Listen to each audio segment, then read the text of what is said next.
The Sioux Lookout Bombers have wrapped up their first ever appearance at the Centennial Cup tournament.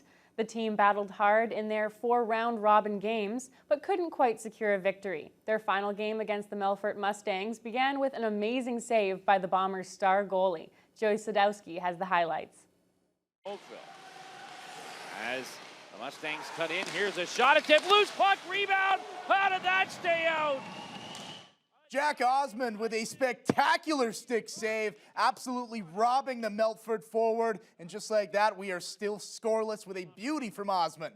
And the Bombers, they wouldn't let that save go to waste. 6 minutes later, a point shot goes off the end boards. 3 Bombers are hacking away at it in front of the net, and it's Sioux Lookout's leading scorer at the Centennial Cup. That's Owen Riffle, his second of the tournament, and the Bombers, they break the deadlock. Now dying second to the opening period, Sioux Lookout on the power play. Another shot goes off the end boards in front to Alex Lucas, and his shot goes across the crease, and Connor Burke is there to cash in on the wide open net. With 7/10 of a second left on the clock, the Bombers are up by 2, and here's Owen Riffle during the intermission.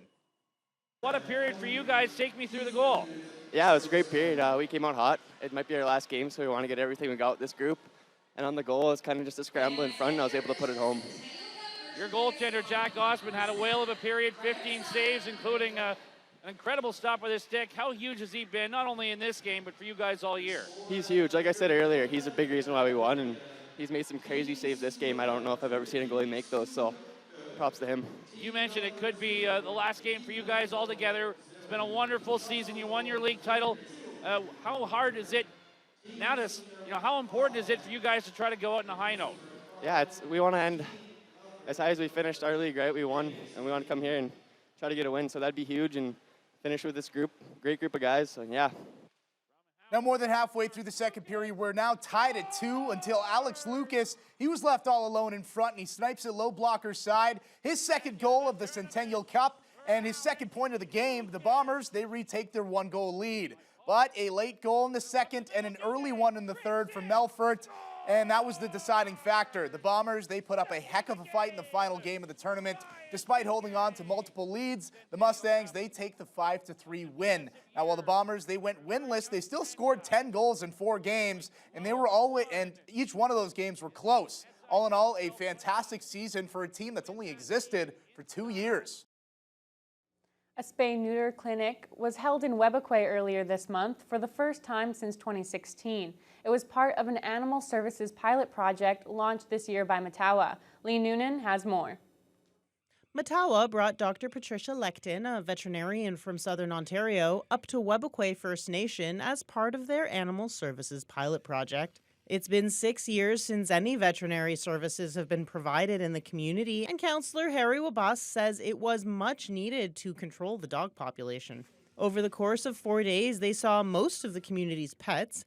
They spayed and neutered 59 animals, gave 188 vaccines, and conducted 97 wellness exams. It shows that, there's a lot of people that really care about their pets in the community, Webequie is the first Matawa community to host the clinic, and there are plans to bring veterinary service to 6 more communities that don't have regular access. All Matawa First Nations have also hired animal guardians who will be trained to work with online veterinarians to give rudimentary first aid, basic vaccines, and medications. Bertha Ashpenaquescum loves that she can help other pet owners and take care of her own 5 dogs. It helps me with my mental health and as well for my kids too. The program recognizes that colonization disrupted the relationships between people and dogs, and it aims to help restore those relationships. When you look at their historical connection to the dog themselves, we basically treated them like family before, and and we fed them just like we treat ourselves. Matawa's Animal Services Coordinator, Judy Cannon, says all levels of government need to acknowledge that there's a lack of animal services for First Nations. There is an inequality that Indigenous communities are facing right across the province.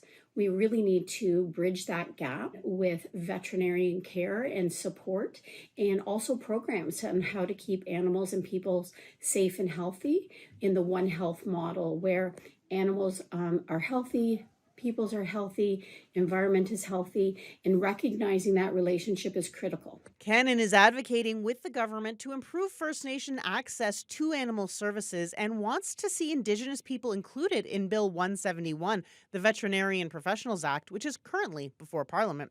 The pilot program will run until the end of March 2025. Lee Noonan, TBT News. A Rainy River First Nations youth was taken to hospital on Thursday after a serious incident involving a loose dog in Manitou Rapids. According to the First Nation, the victim was taken to the emergency room.